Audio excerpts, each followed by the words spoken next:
good at it. Yeah. I'm on the tweeters. Yes. You know who's not good at it? Who? Fox News. The right wing. The right wing's just not good. Are they at the whole, let's start it. Hashtag, let's start a trend. Remember when Ann Coulter did the Bring Back Our Girls? Oh, no. And then everybody took that picture and wrote all kinds of things in that sign. Yeah. Oh, dear. Fox News, hashtag over it 2014 backfires on them big time. They did a thing like things that were over it, from 2014, asking viewers. Fact checking. We're over it. Yeah. Journalism. We're over it. Hashtag. One of the things, and then the Fox anchors offered things to kind of, juice the kids along. Poor people having health care. We're over it. Over it. One of the things they offered was attacks against Christianity.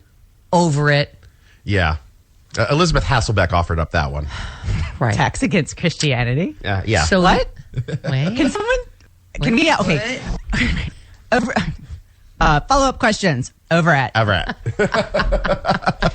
What? Yeah. Christianity is taxed? When right-wingers... no, attacks. Attack. I was like... Not attacks. Yeah, I was like, attacks. oh, wow. When right-wing lunatics shoot cops. Over it. Don't even mention it. The internet, as it does, the interwebs had different ideas. Sure. Here's some examples. Hashtag over it 2014 white supremacy, or as friends call it, Fox News.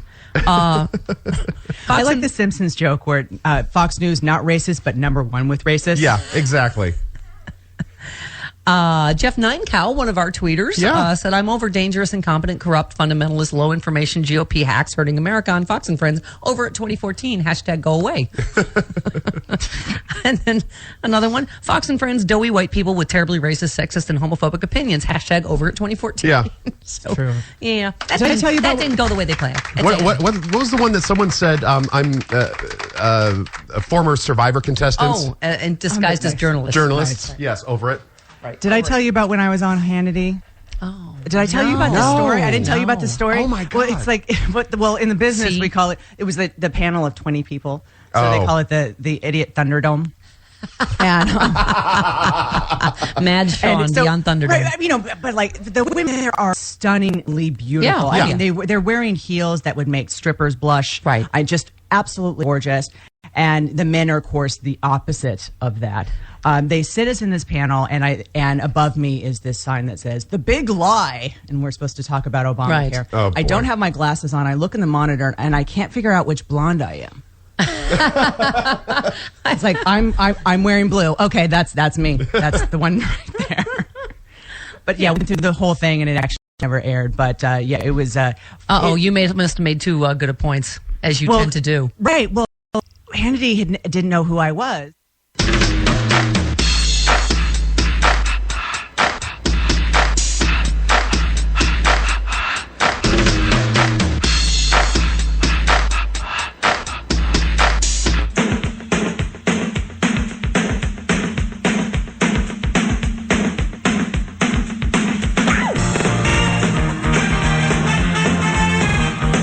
Ladies and gentlemen, it's the Stephanie Miller Show. I'm walking on sunshine. Whoa, I'm walking on sunshine. Whoa, it's time to feel good. Hey, all right now, it's time to feel good. It is the Stephanie Miller Show. Welcome to it. Jackie Scheckner, healthcare expert extraordinaire, newswoman extraordinaire, coming up at the bottom of the hour. Jody Hamilton live in studio, our number 3. Lots to get to. Wow. Charlie Hebdo will publish next week. Yep. A staffer said they will continue to print the magazine on its regular schedule. New issue coming out next Wednesday. It's very hard. Said a staffer, we're all suffering with grief, with fear, but we will do it anyway because stupidity will not win. Wow. All right. That's a powerful statement. Yeah, let's go to our very good friend, Dean Obadala. Here he goes. This is Dean Obadala. Yes, it's Dean Obadala. Dean Obadala. Hello, Dean. Good morning, sir. Happy New Year. Happy New Year. Happy New Year. You too. Wow. Missed you guys for a couple of weeks. A lot has changed. Missed you too, and congratulations on your new show on the very new Sirius XM channel 121, which debuts Monday. You're doing a once a week show? On Saturday from 10 a.m. to noon live. It's called the Dino Budala Show, so they had to give it to me. I don't think they'd Right. Right. When you start with a name like that and then you look for someone, it's not going to work well. It's me and my Yeah. cousin. You were on the And I short did list, now. I imagine. Exactly. It's me and I have one cousin named Dino Budala. We fought it out, and my experience on your show gave me the edge. So There you go. bingo, I'm there, and it's going to be a live show. We're going to have fun. It's going to be everything from politics to pop culture. But the hook is, or the difference is, it's going to be Muslim American point of view on these issues. Yeah. Usually here. So we're not going Right. to. We'll talk about issues like when horrible terrorist attack like this happened in Paris. But You know, the rest of the time, we're going to talk about. If you didn't exist, I would have to invent you to talk to today because you are both a satirist and a Muslim. Yeah. And, I know, bingo. Yes. And I know I'm the devil. I draw it on the side, too. So not a cartoonist. It's well- really a shocking thing what happened yesterday. Just beyond words, to be honest. For all of us, but as a Muslim, even more so because, once again, people are going to think that these two crazy gunmen and their friend represent Islam, or what they're doing is because they yell Allah Akbar somehow sanctioned by Islam. It's not. These are people who are literally doing whatever they want and then saying it's in the name of the faith or yelling Allah Akbar as if, okay, well, that must be because that's part of the Quran, that's part of the faith. It's not. You know, just so it's just people understand there's nothing in the Quran, zero in the Quran, that says you cannot depict the Prophet Muhammad. Nothing. Zero. It's not there. Does not exist. Dean, in the Hadith, which are the teachings of the Prophet Muhammad that not all Muslims follow, there is something there not depicting any prophet, including Jesus or Muhammad or anything like that, but nothing with, with Dean, Prophet Muhammad. We mentioned that last hour because that was in Think Progress about the Hadith, the collections of teachings, actions, and sayings of Muhammad. And you were saying that, and they're saying that it's mostly Sunni Muslims are use that as are sympathetic to the belief, but while Shias are not as troubled by the religious images, but in those teachings, I mean, it doesn't encourage violence, does it? No, not at all. Yeah, okay. And the rules only apply for Muslims. I mean, these are rules Muslims are supposed to apply. It would be like people looking at the Old Testament, Jewish people going, well, everyone got to follow this. No one does that. That's ridiculous. Of course not. So the idea that this is about Islam it's ludicrous from the point of view of Islamic tenets or principles, but these men appear to be Muslims, and in their mind may have been thought they were doing something in the name of Islam. I mean, in reality, when you really boil it down, usually these people are doing things in the name of a political agenda. It might be an Al-Qaeda agenda, an ISIS agenda, a destabilization, an anarchist agenda.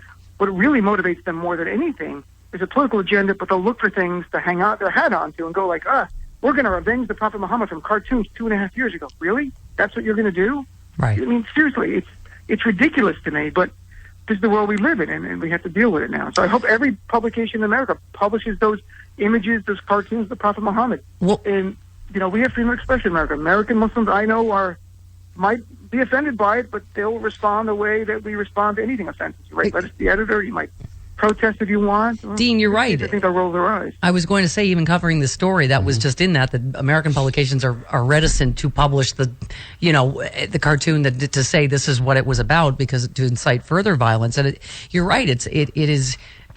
We're talking about then degrees of free speech. Although practically you understand. Is someone going? I mean, I was quoting the foreign minister back. You remember when they were firebombed the first time? This Hebdo. He said, "Is it really sensible or intelligent to pour oil on the fire?" Right? I mean, that's and that was the editor who was sadly killed, Stefan. Am I saying that right? Charbonnet. He was often. I'm going to give you that one. Yeah. Yes. He was often pictured with his fist aloft. I'm just reading. He cartoonist, professionally known as Sharb, was among the 12 people killed. He had been instrumental in a series of defiant campaigns that divided public opinion. Some saw them as powerful stands for free speech and others as needless provocations. He oversaw the publication of a spoof issue in 2011. It was guest edited as a joke by the Prophet Muhammad, which led to that was the firebombing. Then in 2012, he defied the advice of the French government and published crude caricatures of Muhammad showed naked and in sexual poses, depictions of the Prophet, even if reverent or forbidden under Islamic law. According to this story, one of the people killed Wednesday was a police officer assigned to guard the paper's offices after that incident. So, I mean, the whole thing is just the layers of tragedy, right? I mean, they were obviously had extra protection because of all this, and it obviously didn't help. And one of the police officers, and I read this in a story in a few places yesterday, and it has been covered that in great detail today, was actually a Muslim of Arab heritage who was French.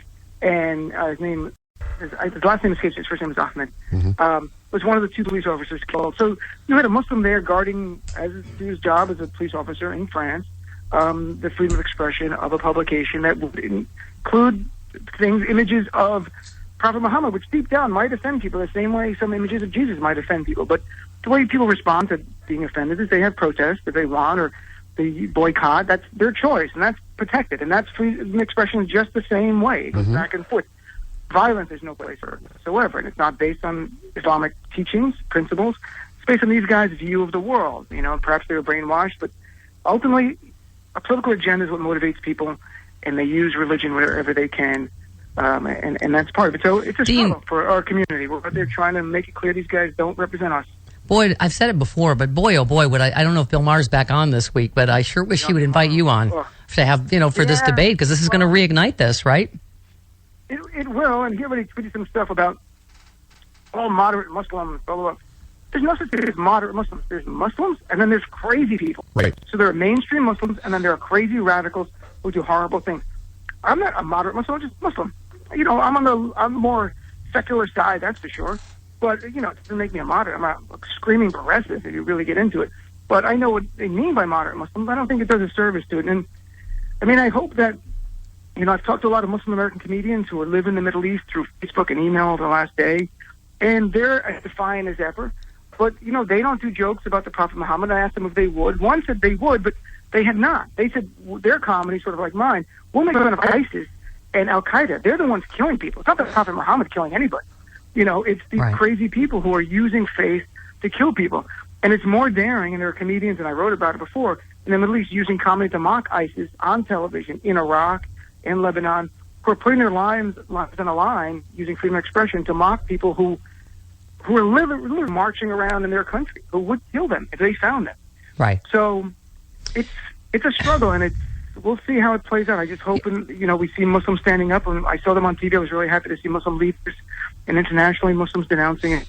And hopefully it seeps through to people. They realize these guys don't represent us. And Dean, we were talking about this great piece by the former Onion editor, Freedom of Speech Cannot Be Killed. And he writes, this will be framed by many as the latest salvo in the ongoing war between the West and Islam, when what this really amounts to is the slaughter of innocent people. These murderers don't represent anyone but themselves, their own twisted view of reality. They don't stand for an entire religion any more than the Westboro Baptist Church stands for an entire religion, or the Ku Klux Klan stands for an entire race. That's an interesting point. And he's saying that it turns out, obviously, if Islamics did this, he was saying the irony is the satire worked. You're right. Well, on some level, I don't know what the goal of the satire was, other than to show that freedom of expression, and that's such a coveted thing and so important for us. In the Muslim world, when I performed comedy in Saudi Arabia, and Egypt, Lebanon, across the region numerous times, there are limits on what you can say, and the people grow up in a culture where freedom of expression is not like it here in America. Right. It's not in their DNA. It's something where if the government doesn't like something, you don't see it. You grow up with that culture. So the idea that if you don't like something, it should be stopped or forbidden is something people in the Muslim world have learned because their leaders have done that to them. While in the United States of America, we fight very, very hard against anyone who tries to take away our right of expression. Yeah. So part of it's cultural. It's about growing up in a culture where if you don't like something, the government could say, no, we don't like this. It's offensive. No one gets to see it. And they think that's the right because they don't know a counterbalance. They haven't lived in what we've lived in the West here. Mm-hmm. Well, it's interesting. The Onion editor writes, you cannot kill an idea by murdering innocent people, though you can nudge it towards suicide. That's the real threat, is it will allow our fear, our anger to kill ourselves. It's fear is a very powerful motivator, right? It is, and there'll be some self-censorship. I'm in the comedy clubs in New York. I don't know any comedian anywhere, regardless of their faith, doing jokes about the Prophet Muhammad or even doing jokes about Jesus Christ. I've heard them do jokes about Muslims or Christians or Jews, and I've heard them make fun of Muslims by, extending the worst stereotype about us. That's life, too. I sit there and cringe, and that's comedy. But you might see some comics now do jokes about the Prophet Muhammad. The issue isn't the Prophet Muhammad. The issue is not the teachings of the Quran. It's terrorists. And the greatest courage would be making fun of ISIS and Al-Qaeda because they could kill you. Making fun of the Prophet Muhammad, doesn't take that much courage. I mean, because Prophet Muhammad's not going to kill you. Crazy people who follow him, think that they follow him, would kill you. And I will continue to make fun of ISIS. I continue to make fun of Al Qaeda. I've mocked it in my publications and on stage, even in the Middle East. And I